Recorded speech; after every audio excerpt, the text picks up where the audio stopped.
70,000 people are here, and then Bob Dylan is the reason for it. Inspired by their true story. For anyone who's gonna hold your attention on a stage, you have to kind of be a freak. Are you a freak? Hope so. And starring Timothée Chalamet as Bob Dylan. He defied everyone. Turn it down! Play loud! To change everything. Make some noise, BD. Timothée Chalamet, Edward Norton, Elle Fanning, Monica Barbaro. A complete unknown. Only in theaters Christmas Day. Rated R. Under 17, not admitted without parent. This episode is brought to you by United Airlines. When you want to make the most of your vacation, book with United. They're an airline that cares about your travels as much as you do. United is transforming the flying experience with Bluetooth connectivity, screens, power at every seat, and bigger overhead bins to help fit everyone's bag. And with their app, you can skip the bag check line, get live updates, and more. Change the way you fly. Book your next trip today at united.com. This show is part of the HeadStuff podcast network.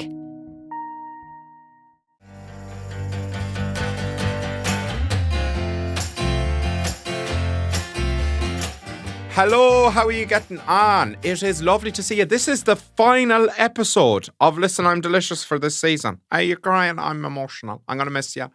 Are you going to miss me sort of rambling without any sort of a script or list of things to say at the start of the episode?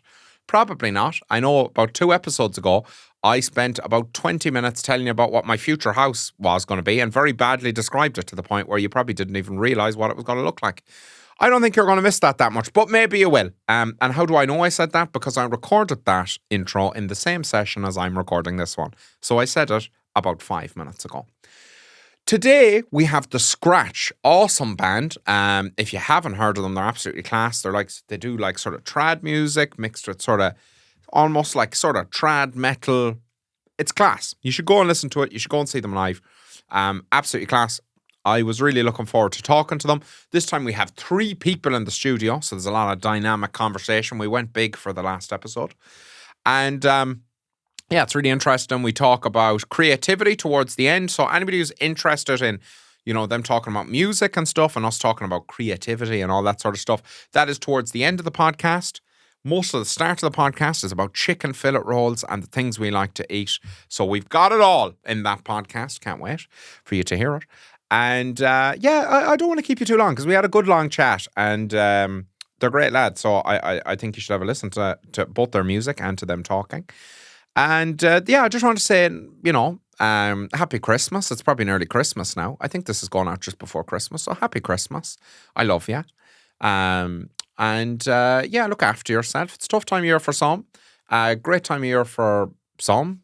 Medium time of year for most. So whichever of those categories you fall into, just look after yourself over the holiday season. Make sure you enjoy yourself as best you can.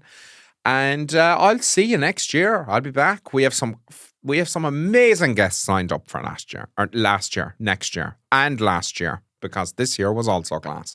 But we have some really cool guests lined up for next year. I absolutely can't wait to share them with you. Some of my favourite people on the planet are going to be with me next year. So, yeah, we've got that. Is there anything else I want to say to you? Probably not. Do you know what? I'm going to leave you with the lads. We had a great chat. So I hope you enjoy it. And until I see you next time, stay delicious. Hello, how are you getting on? Welcome to another lovely episode of Listen, I'm Delicious. We've had to upgrade to a bigger room today because I've, of course, put on weight. No, we've got 3 lovely individuals in the room today from The Scratch. Lads, if I can get you all to give your name so people know who you are and what part of the band you are and they know what your face looks like, that'd be great. I'm Daniel and I sing and play the percussion in The Scratch. My name's Carl, I play bass and sing in The Scratch. My name's Conor, I play guitar and do a little bit of singing as well. And what would you describe your genre as? Kind of like psychedelic? Oh yeah. Folk, metal, trad. Yeah.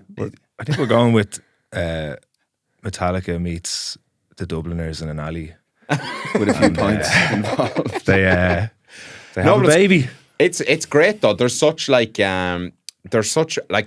I feel like there's a big trad revival now. Like it's massive again, and a big folk revival as well.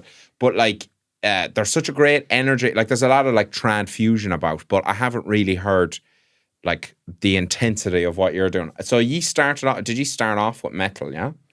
These boys did, yeah. Yeah, me and Doc went to school together and we discovered metal at the same time. We started a metal band off the back of that and then did that for like about a decade, and then that kind of just fell into nothing. And then we picked up acoustic guitars and just started, I guess, like just playing metal through acoustics, I guess. Was using our metal influences and kind of just trying to make something happen with acoustics. I think we were all getting into folk music around that time in various ways. Like I was getting into John Martin, Ben Howard, people like that. And I just bought an acoustic guitar, and then Jordo at the time was listening to, a lot of his kind of trad stuff, and then Lango, you were kind of going down your own demo route, and like, so we all just kind of moved away from metal at one point, and it was becoming more, we were more interested in playing an acoustic guitar rather than electric, but then we realized, you can play a form of metal on an acoustic, and there's something kind of interesting about it, and that was kind of the early light bulb, I guess. Yeah, a lot of it's kind of transferable as well, because I feel like there's the same level of like grinding on your skill that you have to do with trad and with metal. Like there's loads of like 14-year-olds that just randomly play the banjo and they whip it out and they've obviously done nothing but practice since the day they were born. There's so much like virtuosity in both of those genres. We're kind of light on the snacks today. So we haven't brought like 14 dinners into the room. We've got maybe some favourite drinks and some favourite snacks. So what have you got to present me here? Right, I'm very excited to see what you're into. This is, seeing as we're coming into Christmas, this is my the Dockery Christmas special. Okay. I call it. Classy. We have a bag of King. Oh, lovely. We have some KP original salted peanuts. So what you want to do? These like a dynamic duo, right? Yeah. So, so what you want to do, right? You want to open that. You want to crush it up. This is like highly experimental. Yeah. You're loving this. Yeah, this is unreal. And you whip This is these science. open, and then you pour a few into the bag. Oh, that's the stuff right there now. Jesus Christ.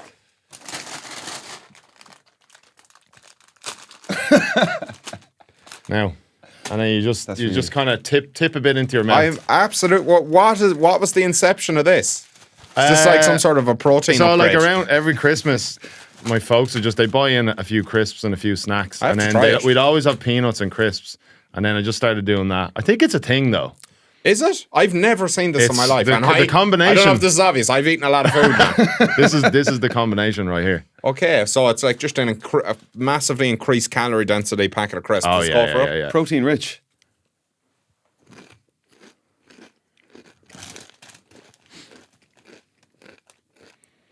Tense.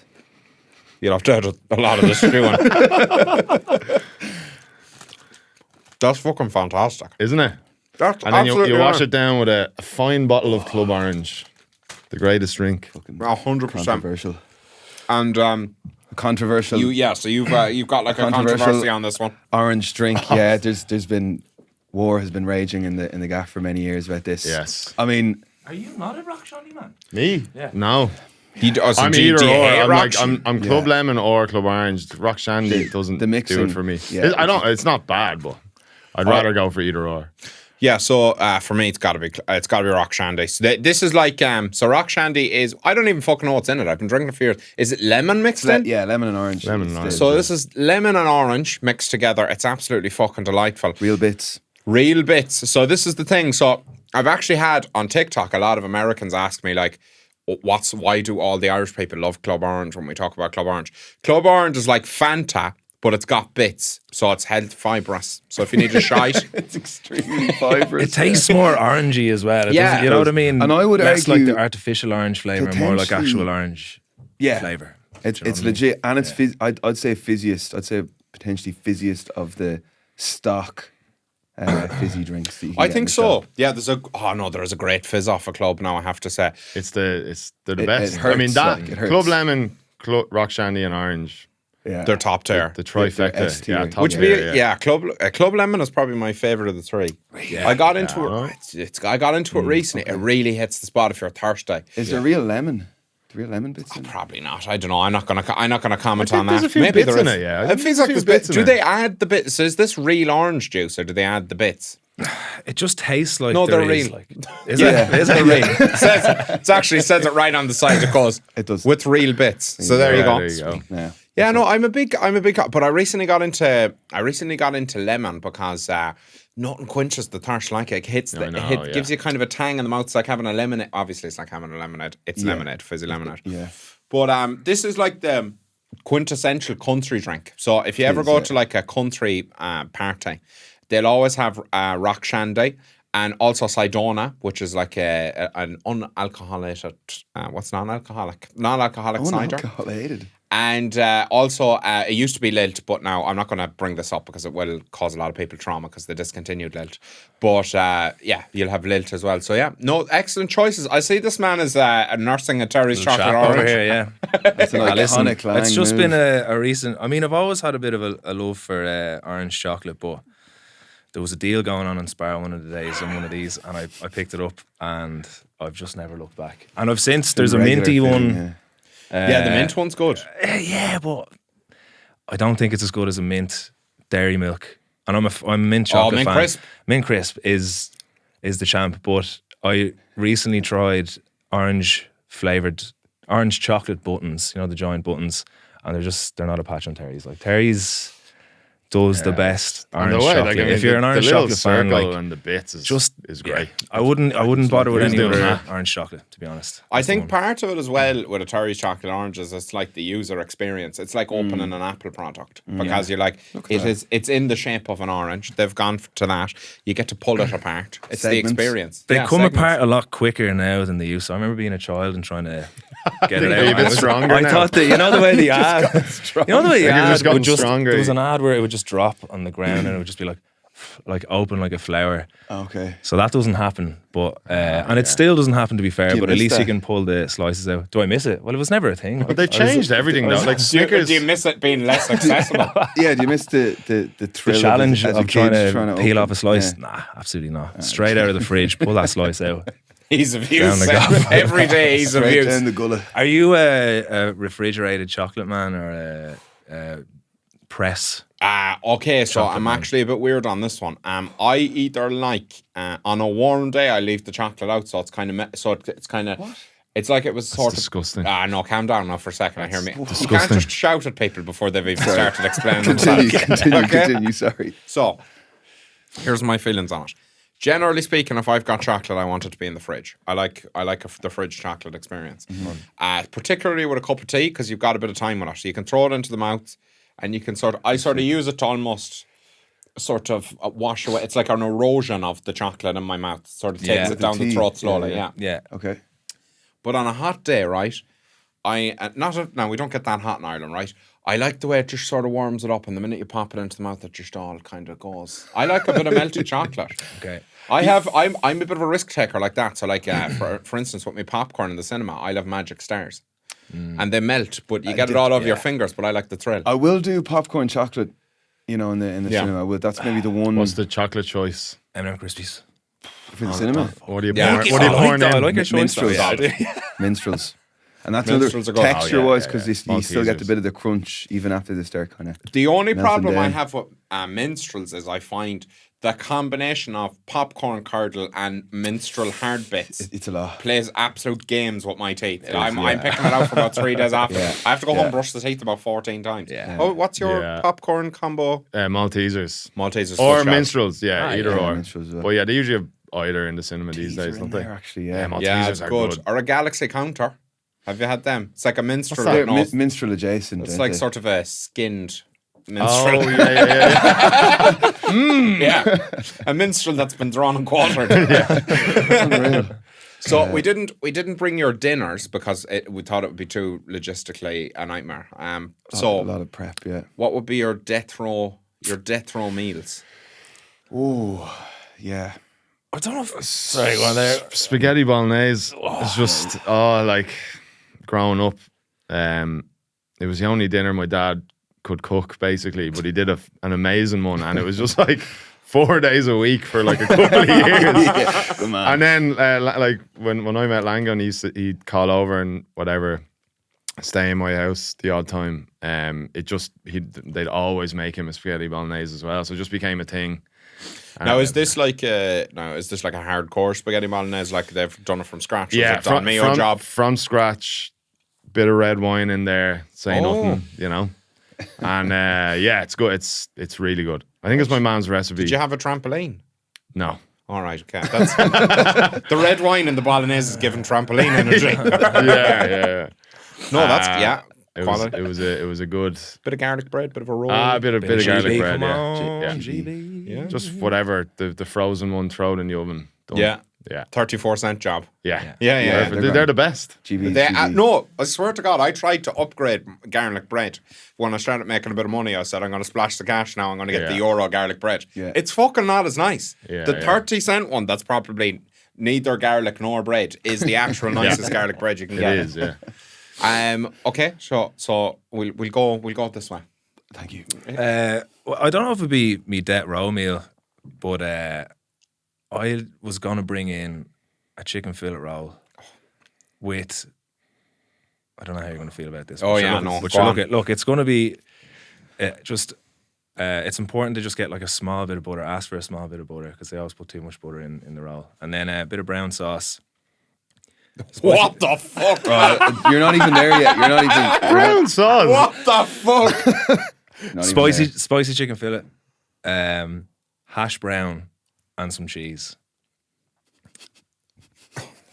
It's fucking What deadly. the- It's Man, brown sauce. What the fuck are you I on? know. Yeah, shout out Kev Curran. He put me onto it. And Cave Kern, man. Kev Stop Curran. spreading that message, man. And he was Shut like- up, man. he was like- Stop. Butter brown sauce, spicy chicken fillet, hash brown, grated cheese. Try it if you have the stones for it. I don't have the stones for. I couldn't. What is it? It's the brown sauce. Sauce is the Brown sauce putting you off. Like Brown chef, sauce is for me. horrific. chef brown sauce. Yeah, I fuck brown sauce, man. on everything. Fuck brown sauce. Right. It's not nice. It goes better. Give me a context in which brown sauce is the best sauce. Bacon, toasty, brown sauce. No, Wedge relish. roll. Did you ever have a wedge roll? Relish is better. Wedge roll. Do you remember when Wedge roll, delis brown like sauce. became a thing in Ireland, whenever that was, and then you get a wedge roll for like a 150 or something. A wedge roll. Yeah, Just wedges. just a Is that roll and just get them to throw wedges in it. Never And had then this. brown Carbs sauce on and carbs. that. Brown Bit of brown sauce and that was sauce. one. Was that something stranger to carbs? Was that something to do with like was the deli a thing or did it become a thing when I we feel were like like at one point coming it of did, age? yeah. You know what I mean? Like in our teenage years, and then obviously we weren't cultured enough to know what to do, so we just got wedges in a row, load of brown sauce. I don't know. You're I getting just them feel like the with deli. the yeah. There was an inception of the deli as we know it. I don't know when it was though. I feel like it. Just, I don't remember the early days of a deli. I just It's feel just like they've we been had there was a omnipresent. Londis near us in Leixlip, and I just remember like everyone just started going to it out of nowhere to get these rolls, you know. And it was like you couldn't. It was like I know. I'm curious now. I'm curious now to when that because it's remained the same. Like you can still get the same shit in delis that you could. Yeah, You know, from day for one, like. it's since day one, and they've kind of added, but the staples have been there since day one. And the wedges was my first memory of what you could get, or just like scrape a few coins together and just get like a box of wedges and some brown box sauce. of wedges And it all was- day. But then it was like you can get rolls made up, but I feel like that kind of happened at some point in like local shops. Yeah. You know, like your Londises, your Spars, they kind of opened delis. I don't know I when it remember was. yous in school telling me like talking about wedge rolls. Oh yeah.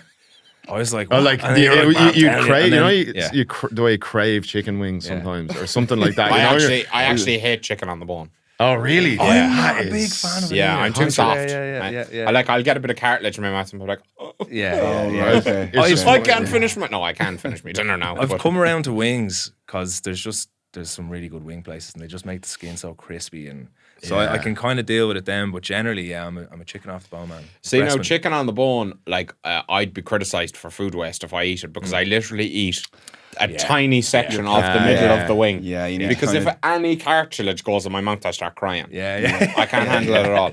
But so you remember the first chicken I do. rolls in Ireland? I just remember it. Yeah, and I just remember the cravings you get for a wedge roll or for whatever reason. Everyone's like, oh, we go get a wedge roll, and they were like, whatever, so cheap, and like they filled you up. It was like. Yeah, the first cuisine de France rolls ferried into the probably as well. Whenever they hit Ireland, it was a big thing. And then we started getting some France. major notions. You know what I mean? But I am curious now when that was. But that was and then it's just now, delis are just anytime we're away, you miss them. Like they're not the same anywhere else. Yeah, it's they're not the same anywhere else in the world. Ireland have the best ones. It's weird that like the things that we're really good at, how they seem so unimportant to other people. Like, well, because I make a lot of videos about like chicken fillet rolls and like spice bags and all that sort of shit. Because obviously that's all the TikTokers ever talk about. But whenever I make it, there's like, why the fuck do these Irish people care so much about a chicken sandwich? It's like, it's not a fucking chicken sandwich, man. Yeah, first of all, it's a fillet roll. Yeah, it's a fillet roll. What you choose on it says a lot about your personality. I thought this fella seemed sound, and now we know he's not. Deep Did questions. you have brown sauce growing up in your house? I feel like this is like... I would have had it like a couple of times. I feel like how I feel about mustard. Yeah. It's like I'm fine to have it, but I would always prefer it wasn't on it. I cannot do mustard. I came late to mustard. If it's on a sandwich, I'm a fan. I honestly... I have to be honest with you, I feel like you're putting it on. I honestly feel like everyone who likes mustard is just looking for attention. I have to be honest. I feel like they're just I desperately crave attention, but I do like mustard. Like I came late to it. I did came late to it. Like an old Coleman's. Dijon, no, I'll be more Dijon. Oh, Dijon. The American mustard. The old little can do, Dijon gets you through a lot of like. If I feel like it bougies up a good toasty. Do you ever do the toasty on the pan? A bit of mayo on the outside of your sandwich. And toast it up. Absolutely. A little bit of Dijon in the middle there. I think elevates it. Elevates it. The only time I like mustard is if it's like that shit mustard that's probably not even made of mustard that you get on hot dogs. It's the American mustard, yeah. I can do that as well. I can do that. I have to say, whenever I see you like pasting the outside of a sambo with mayo and you put it on the frying pan, I have to leave. Like, you hate it? I fucking, it's gross. I have a thing about mayonnaise. I wish I liked it. You go to a pub and you just get a toasty and they bring it out with just a little yellow thing of Coleman's, is it? Or whatever. Yeah. I'm like, I wish I liked it, but it's always like, can I just get some mayonnaise or something instead, I feel like it's probably like alcohol, like when you have your first like pint of Guinness, you're like, oh yeah, no, it's lovely. But you have to stick with it until you properly like, because when you systematically introduce it. 100%, and then you love it. But like I could never get into mustard. It does feel like a classy thing to eat. Whenever I see people eat it, I'm like, oh, you're classy. You like the finer things. That's me. That's what people are sick. They're sick in the head. If you like that stuff, no. I'm a bougie boy, I say. So a terrible chicken fillet roll would be what you'd get. Jared mustard. I'm actually gonna. I want to get that straight after this. To be honest, fucking delicious. Tell you, it just. Come on. I'd have been Don't knock it till you try again. Okay, right. So if we took brown sauce out of the equation, how would you feel don't about change. it? Don't change. No, but just all right, I guess he's finding your danger point. Like, is it just the brown sauce? It's just the brown sauce. I'm absolutely fine with the hash browns. Absolutely fine with the chicken little bit of chicken. brown sauce. Okay. No. Mustard. Little fucking. And did you say no butter as well? No, like a small bit. I just have a thing about like just too much butter. I like. It's my pet peeve with delis. So do I. It's just when they fucking when you're like, yeah, just a small bit of butter there, and they're like, yeah, grand. They're just like, fucking two sauces. I've been behind him. I've been behind him in countless delis, and he's like, I'll just get a chicken fillet roll, and I just get a tiny bit of taco sauce, and then she's like, tacos. It's like taco sauce, yeah, and it's like the most taco sauce ever, and he just turns around, and I'm just like couldn't have made it clear. Yeah. But no. But yeah, so I always say like specifically a small amount of butter because you're still going to get an absolute arseload of butter. Do you know what I mean? And then so I've learned to live with that. Bit of brown sauce, cheese. Anyway, you know the rest. Yeah, it's other than the brown sauce, that's absolutely fine. Anyway, moving on. Let's get out of there. This show is part of HeadStuff Podcasts. Here's another show you might like. So, technically, we've hijacked this podcast just for a minute. It's not hijacking if you ask nicely first, Afif. Did we ask nicely? Hi, my name is Afif. And I'm Anne. Together, we host The Baby Tribe, Ireland's #1 parenting podcast, where science meets the chaos of real life. At Baby Tribe, we bring evidence-based information and real-life stories to help you parent in a way that works for your family. Whether you're dealing with explosive nappies, sleep struggles, or the great how do you actually bathe the slippery baby conundrum, we've got you covered. Oh, the punamis, I can never forget those. Listen to The Baby Tribe wherever you get your podcasts. For over 50 years, Burlington's legacy has been great deals on coats for all weather conditions. So before you're caught unprepared for the winter weather, head to Burlington for name brands, quality items, and surprising fits for every family member. Stock up on coats, sweaters, and accessories before the cold hits, so you can finally stop avoiding the elements and start living comfortably. Warm up at your nearest Burlington location less than 1 mile away. Burlington. Deals, brands, wow. This episode is brought to you by LifeLock. The holidays mean more travel, more shopping, more time online, and more personal info in places that could expose you to identity theft. That's why LifeLock monitors millions of data points every second. If your identity is stolen, their US-based restoration specialist will fix it, guaranteed or your money back.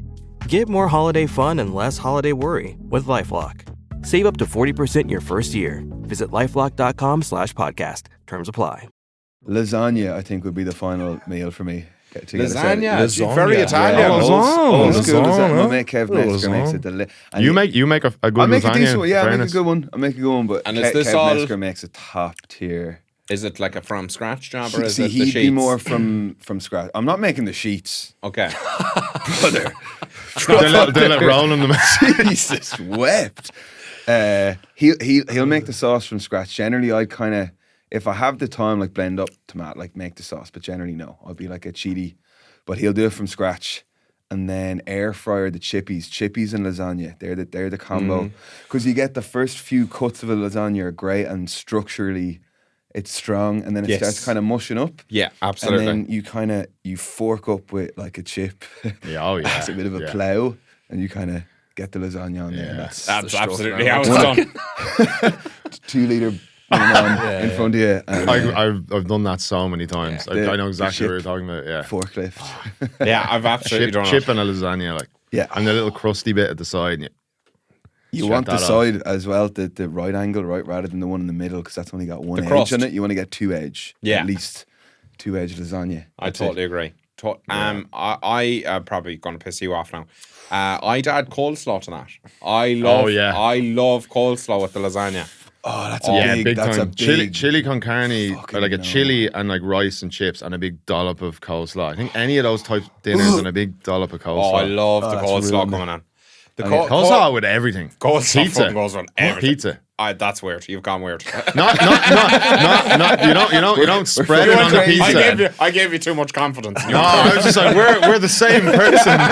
Kellogg's and now my heart is broken. What sort of a pizza? No, just you get a pizza and then instead of a dip, you just have a nice bowl of coleslaw. And you take a bite of pizza and then a bit of coleslaw. Right. Okay. Listen, I'm willing to try it. Never. But if you like coleslaw and you like pizza, I fucking love coleslaw, man. Yeah, well then, I fucking love coleslaw. So my chicken fillet roll order is it's like the fattest person's chicken fillet roll order you could possibly get. So it's like basically every calorie you can manage to get onto it. First of all, I don't tell her to put a small bit of butter on. She wants to express yourself. You want to go wild with the butter. You be my guest. River of butter coming out the bottom. Come on. There's a local deli lady to me in Ballinatown. I'm not going to call it out, but she makes the best deli rolls. And do you know when you just find a deli worker who just can read your soul? I'm thinking there's a lady in Kills Bar that she's not there anymore because it's rare. It's rare. You're right. There used to be a Spar beside the Porterhouse, just off Grafton Street. Yeah, and they knocked the whole thing down now. But there was a guy in there we called the Deli King, and he was still to this day, and it's gone. They knocked it down. So I wonder where he is now. He was a bit of a ninja with the fillets as well, wasn't he? Just He wouldn't be doing that mash thing. He'd just be there like. And back when rolls weren't €8 or something. They were like what, or £2 or £3 back then. Oh, It was those are like the days. golden days. Fuck it hell. Yeah. No, my order would be it'd be I'll actually have a brown roll the odd time. A bit of a health nut. Guru. Man. A bit of a health nut, me. Then butter, and then I do coleslaw, stuffing, spicy chicken fillet, and I'll either have tomato or lettuce. Okay. Alternatively, I have a second roll. So that's if I'm really hungry, I'll have that one. And then if I'm just maybe eating for fun, I'll have lettuce, taco sauce, cheese, spicy chicken fillet, and onion, red onion. Okay, Sweet. Okay. That's sweet. That's pretty much my one. That's a fairly gold standard one, I'd imagine. Actually, I've conducted research. Yeah, I feel that is that role I've dubbed it the People's Champion. I did an extensive survey on Instagram.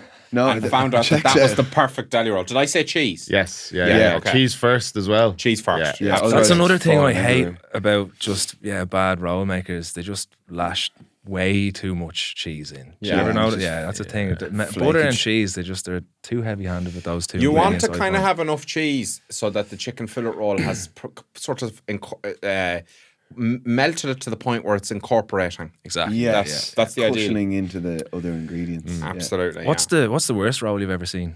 The worst roll? Yeah, have I've you ever ever been seen. an queue behind somebody and just seen someone roll an eyebrow raiser? Abomination. So the worst one I ever had was and it's the strangest thing that this is bad because it's going to sound bad, but the reason it's bad is actually a different reason. So I was actually told this by a deli worker because I went and asked them what the worst roll they ever had was because I wanted to order it. And it was bacon, cabbage, potatoes, right? And like a bacon and cabbage dinner, right? So far, believe it or not, I'm in. Yeah. Okay, so yeah, far I'm in, yeah, right? Yeah. With gravy. All right. Yeah. Gravy's wild. That's a parsley sauce dinner. For the love of God. Gravy. It doesn't work on a roll. It's too squishy. Yeah, I could see that moistening things up. Maybe a bit thicker too gravy. much. I was going to say, I feel like small the inception of the idea was a Sunday roast roll, but they just they skewed it wrong. You know what I mean? Maybe there's Sunday something roast, in there. So, no, there's the germ of an idea in there. Yeah. The weirdest one I've ever seen is I used to work in a phone shop. I used to work in 3 in Galway on the Headford Road. I don't work in there anymore, so I can tell you. I used to work in 3 in Galway, and there was a fella I worked with, and everybody I worked with, or whoever went into that shop is going to know exactly who this is, but I won't name him. He used to go into the Tesco, and he was notoriously fucking cheap, right? This fella, like, if you had 12-cent change to give this fella, he'd be fucking texting you for it. He used to go in. And he used to buy a demi baguette, right? So he'd get the demi baguette, and then separately he'd go to the deli counter, get 2 sausages, okay? Take the 2 sausages, then give her the demi baguette and said, "Could you put a tiny bit of butter and red sauce on that?" And then he'd put the sausages on the roll himself. He said, "It's $1.20 cheaper, man." So there you go. Yeah. Do you ever get a crisp roll at the deli? Just get them the butter or roll and then just buy a bag of crisp and out you go. King crisp just pour it into the roll outside the shop. I kind of, a few peanuts maybe as well, yeah. Protein rich. I mean, I was I've never thinking done about that when you were get getting them in. I was like, I wonder, because we were mad for King Crisp sambos with brown sauce. Well, me and Kev were anyway. I don't know. Friend of ours. Nobody. Anyway, maybe you weren't. Do you remember when we were all? But I was thinking peanuts would be a nice addition to that masterpiece of a fucking crisp sandwich. Do you think there's a big difference between Kings and Tayto? I think there's going to be Americans watching this now. Like, why the fuck did I care about Manhattan are the best. Yeah. Manhattan crisps are the best. Manhattan crisps are so good. Yeah. They are absolutely toxic, though. They're so flavorful. They're a bit much. They're stingy. It's like an IPA or something. You need a drink. I can't do them all the time. A King and a Tayto's. I was more on the Tayto buzz for the last couple of years, but I'm kind of going back to King now. I don't think there's a huge difference in taste.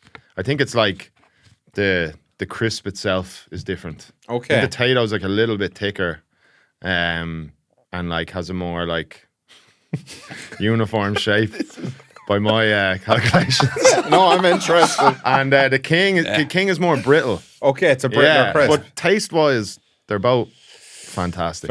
Very similar. Yeah. Yeah. Tayto cheese and onion gives you kind of pissy hands, though, doesn't it? They're a bit more full on. Yeah. I think they're a bit more full on flavor wise. That's strange that you're complaining about that, but you like Manhattan crisps. So do you find you have the Manhattan crisps more? They blow the fucking balls off you, man. They do, Your lips after them. The salt and vinegar. And you always get the massive bag as well, and you're obviously finishing finish it. And your lips are stinging. Yeah, if you're brave enough, get out there, get a full pack of salt and vinegar. Oh my God. Manhattans down there. That should sort genuinely the be men like from a the Navy race. SEALs test. Yeah, 100%. Yeah, at the end you go through Hell Week, and then at the end you have to have a full bag of salt and vinegar Manhattan It crisps. gets most of them as well. I get some. That separates the men from the boys, as they say. They are a good crisp, but I feel like you need your taste buds need to have been annihilated by about 15 pints before you can eat them. Oh yeah, Jesus, Good stuff. An old Guinness. This is a one for you. It's not quite culinary, I guess it is, but I've been roasted before. Okay. For stouts, if you have a bag of crisps, you have a fresh pint of stout, taking a bit of the cream with the crisp, using your crisp as a little. Never seen you do that. Really? Why you like do a little dip, like dip the top? Little salt and vinegar. So I thought you were going to say something vinegar. much worse. I thought you were going to be one of these Ribena in your Guinness fellas. No, not quite that. No, that's weird. Yeah, no, you should rightfully are being roasted. Why? It's just you have the crisps and you're drinking a I pint. think you're just playing with yourself. Like you're just 1 + 1 = 2. should the crisps are there? The point is there. I don't know. It's Scoop like it up. I feel like like a biscuit and tea, with a but Guinness for though, the it has to be pub. bacon fries. And is it true that they're being phased out? Is that Are a they? thing? There's yes. like a whole So is that real? bacon fries. The thing they use to make it's actually not the bacon flavor. It's the flavor that makes it smoky. So the smoky flavor that they use is being banned in Europe because it's extremely carcinogenic. Okay. Oh, Yeah. Does that mean bacon fries are still all right then? Because they're not smoky. I bacon think fries. what will happen is they'll just replace that. Whatever mechanism they're using to make it now, they'll just replace that with something else. Because it's not made with actual anything that it's just all fucking chemicals that are ground that are up into a called fucking bacon. yeah. Okay. God, Bacon they're good. 94321 has been discontinued. Yeah. But yeah, that's the reason. I shouldn't know that. It's embarrassing how many times somebody brings up, did this happen with food? And I know the exact The real thing. fucking deal. Yeah. You've got I spend food most of lore. my days because I make TikToks. Like I try and make TikToks about like sort of basically like current events that nobody would reasonably give a fuck about. So I spend my entire day just like scrolling around looking for shit news stories that you couldn't possibly be bothered with. And I've picked up so much useless general knowledge about things that are happening in the world. So there you go. It's good pub quiz. You'd be a good man on a pub quiz. No, only if it's about like fucking food that's been discontinued. Viral moments of people falling out of their tractor or so. Okay. Other than that, I'm useless. Like I don't know anything about history or any of that. Okay. Would you be a man where you read something once and then it's in there, or do you have like an archive of like potential topics to kind of talk about in For videos? Yeah. Or I guess in general, but also for videos. Like now that you're doing it like all the time, are you just like, right, I might save that one for a future little vid, or is it already you read it once and you're just like it's in there? No, so I actually don't think of videos in advance. So I used to I tried to like make videos for ages where I made like 3 a day, and then I was like, oh, I have a bank of videos, but then I was just making all the shit stuff. I do still now, but it's people are watching it, so that's what I'm going for. So basically, what I do now is every day at about 5 o'clock. I do other stuff during the day. Like for instance, like I get up pretty early, 1:30 or whatever. And so like I do a lot of YouTube and music and all that sort of stuff during the day, and then I do my TikToks in the evening. So usually at about like 4:30, 5 o'clock, I'll start looking for an idea, and I do have a bank of stuff that I've like sort of thought about doing. But I try and find like a relevant news story first of all, and then by 8 o'clock I aim to have a video up. And I find that if I give myself too much leeway with making videos, that I just don't make them, and they're not funny. So Okay, right. So yeah, I sort of force myself into a 3-hour time slot. So you don't have time to really overthink it as well as That's a problem for me. Is like if I do, there's almost every video that has gone viral for me, I wouldn't have posted if I had time to think about it. I would have gone, that's shit. Oh yeah, I'll just remake that and I would have ruined it. So it's better to just, and people love shit videos now. Yeah. People don't want to watch quality anymore. They don't want they don't want a heartfelt movie, a thought-provoking anything. Yeah. They want to watch somebody go, fucking Wyatt, the sweet's all small now.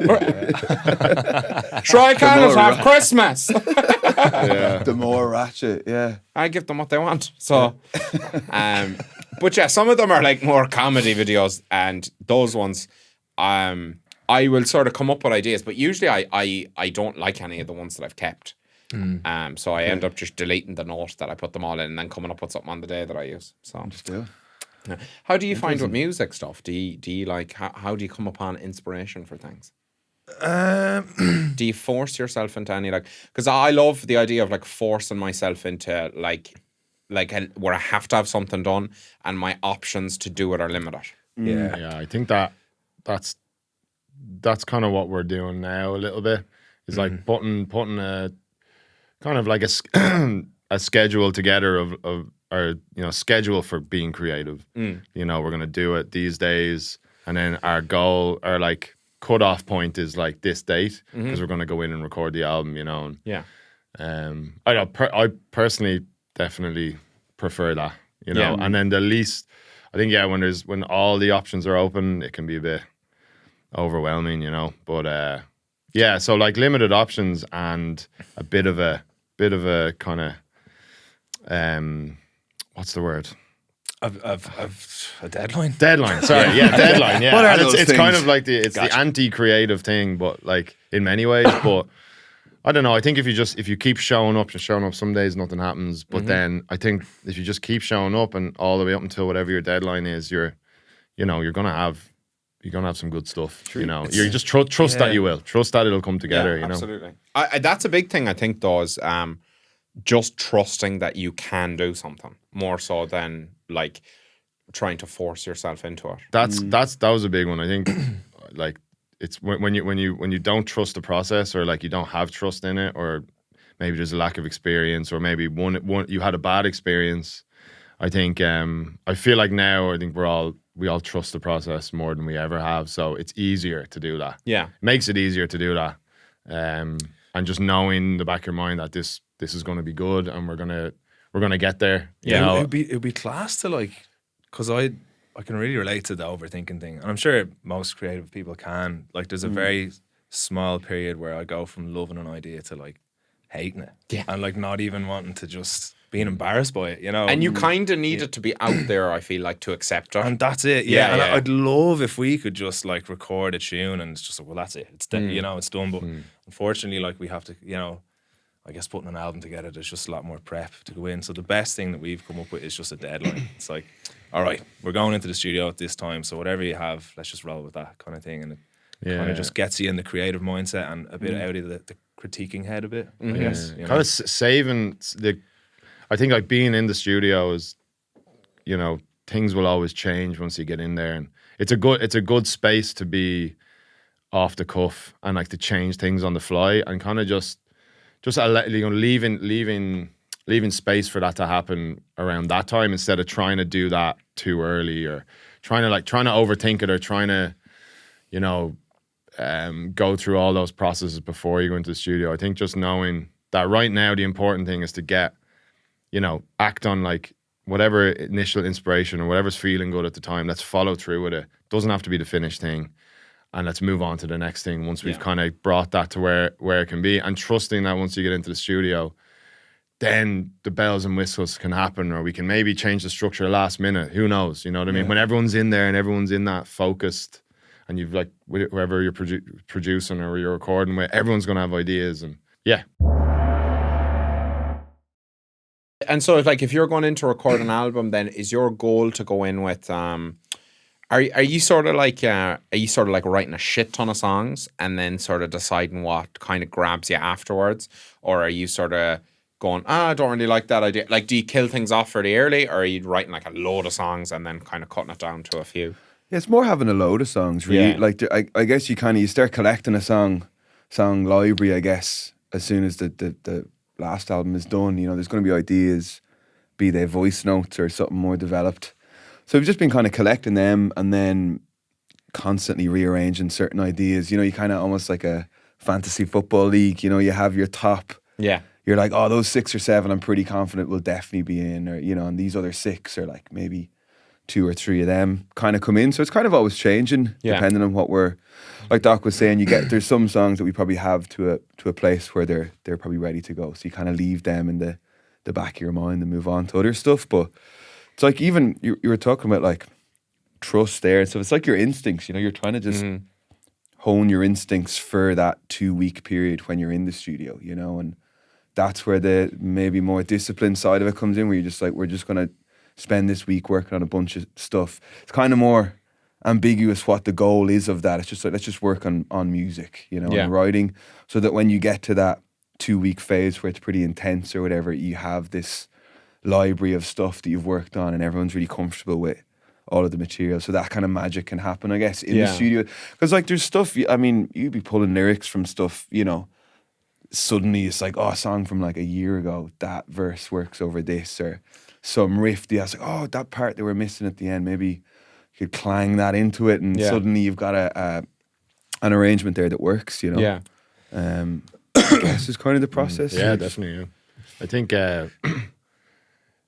like trying to, I think one thing we've learned is you just never know, you know, you never know what's going to work. Like when you might work on something and then out of nowhere, a couple of weeks later, you just hate it. Yeah. You know, but that thing could end up being your favorite, in the context of whatever album you're doing, that could end up being your favorite song and could end up even being your most popular song, you know? So it's like, just, I guess really try not to overthink it as much as possible, and just trying to follow through with ideas, you know, and put some sort of context to whatever idea you have, and at least that's a starting point. It can always change. You know what I mean? And it's just a good habit to get into. I'd say even for you creatively, like, you know, just finishing videos is just a good thing to do, whether you lose them, whether you use them or not. I think that just getting into the habit of doing that and then reflecting is a good muscle to train.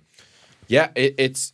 I think that's one of the things that's really good about TikTok as a platform, is like, you know, people don't like it for various reasons, but it's really good for creative people, I think, because you can just get immediate feedback on something, like just an idea. Too, yeah. And then you go, oh shit, that's actually, people enjoy that idea, or people and actually I thought that was a bit shit, but apparently it's not. It's it is interesting, I think, that you can get that now, because I think you know, one thing, especially with music, that holds a lot of people back, because I'm releasing music soon as well, and one of the things that stopped me for a lot of years is I wrote a load of stuff, recorded it, and then I was busy with other things, and I'd go back and listen to it, and do I really want to fucking one of the things that's really good about, I think that holds people back, is just overanalyzing things, and it's so much easier when you've put something out there to see what's good about it. Once people have listened to it, you're going to kind of go, maybe that bit I was a bit too fussy about that, or blah blah blah. And I think you drive yourself mental when it's in your own head.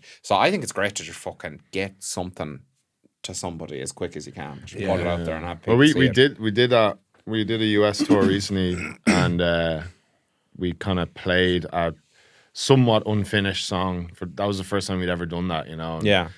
And I guess you're always, in a, you know, historically in bands, I'd say you're kind of terrified of that approach of like putting something out before it's done, or like you're almost afraid to get that immediate feedback, because maybe you put a lot of, you know, your heart and soul into this piece of music, and then, you know, nobody actually cares about it, you know, which happens all the time. But yeah, we did on a tour, and it was, I mean, it was ready to go as a tune, but we wanted that immediate feedback for the first time. Yeah. And we wanted to try that out. And it was actually really, really good. It was like really positive. It was like certain parts of the song you know, it was just, we're feeling good, and then certain parts you could feel a reaction from the crowd, and you're like, oh, this isn't even finished yet, and it's getting a kind of a reaction. That was like really, it's just really encouraging. Yeah, for sure. You know, but actually a part of that song that I probably would have started overthinking ended up like eliciting like exactly the biggest response during it, and I was like, all right,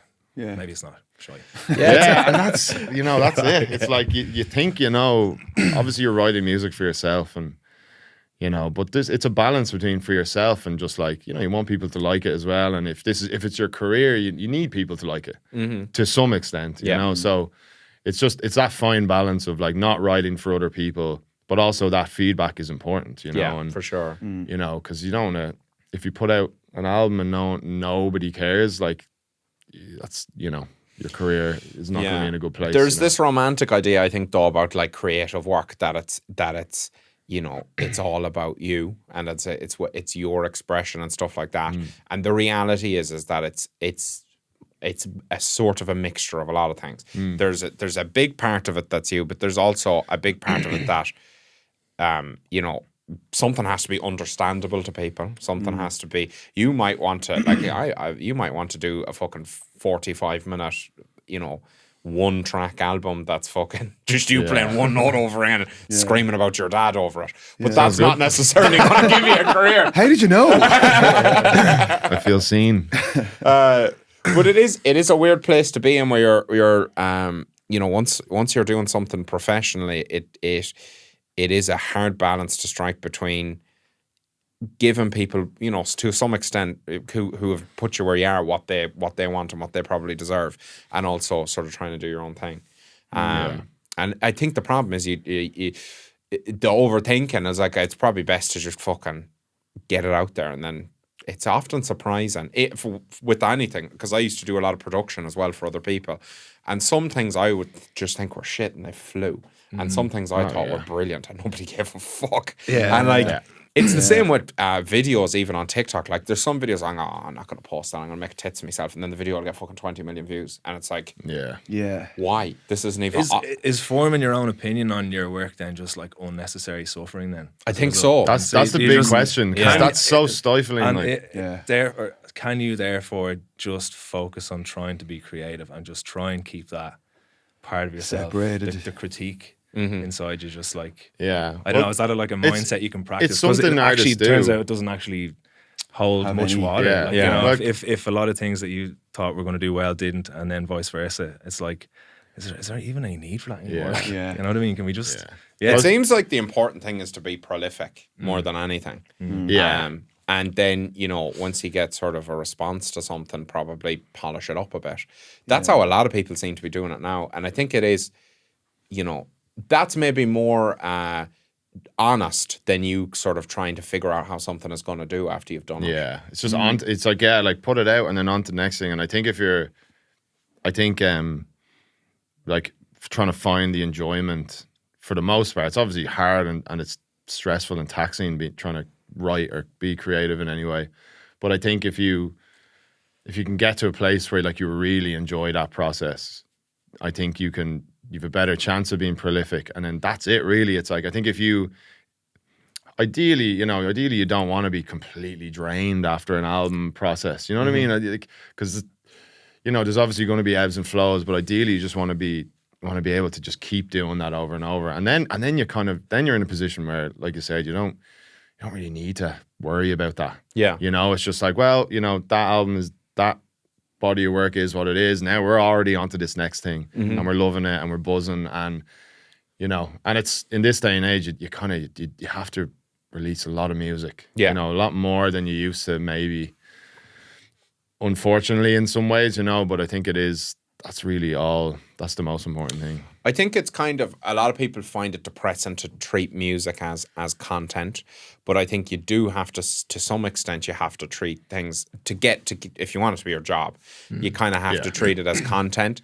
And then, but when something is good enough, and this is the thing that I think, you know, people get really depressed about that, but I think when something is good enough, it still transcends that. You still get to have it be art, but you kind of have to treat things as content, I think, to get there. One of the things, like, I used to see a lot when I used to work with people, is they get so attached to, like, a song and they spend fucking a year trying to make the song work, and the best thing for them to do would be to just make more music. Yeah, but they're just 100%. obsessed with this is the thing that's going to work, and a lot of the time it's the thing you think is shit, and that's just fucking. People are like, oh, fucking love that. So many examples of that. Yeah. Like forever and ever, you know, songs that people are like, that wasn't even going to go on the album. And it ends up being the song, you know.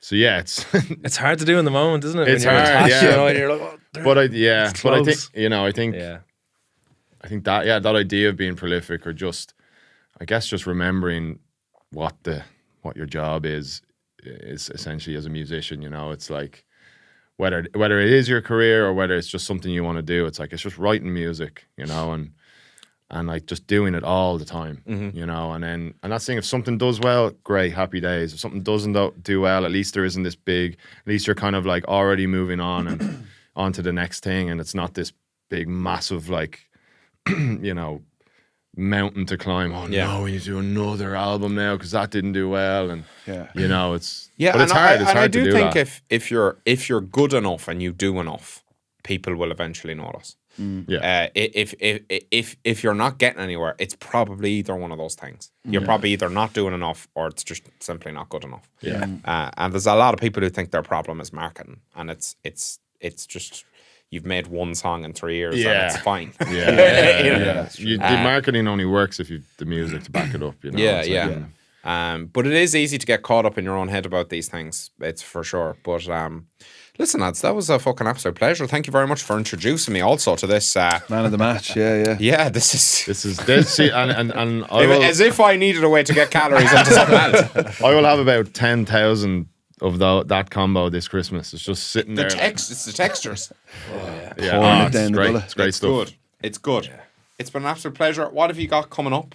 Any gigs or anything you want to tell people about if they want to come and see you? Yeah, the Irish tour is the one on the cards now. We're roaming around all sort of spots. I don't know what Castlebar this Friday, and then Kilkenny, Waterford for 3 nights. Waterford, Cavan, Donegal, Dundalk. Yeah. The counties. Yeah, we're doing the counties. We're doing a tour of the towns. The parts of Ireland will be included. Come on. But then we're recording a new album in January. All going to plan. And then that's the buzz. Yeah. Lovely stuff. Shane Will, Up she flew. Absolute pleasure. Apart from that abysmal roll, everything went smoothly. I felt. Yeah. And to you at home, thank you for listening or watching if you can see us. And until next time, stay delicious.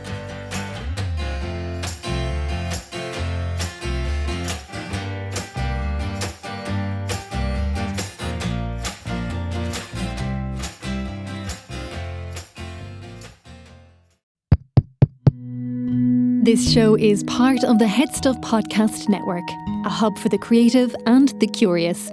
Shows are produced in association with HeadStuff and the Podcast Studios Dublin. Find out more or become a member at headstuffpodcasts.com.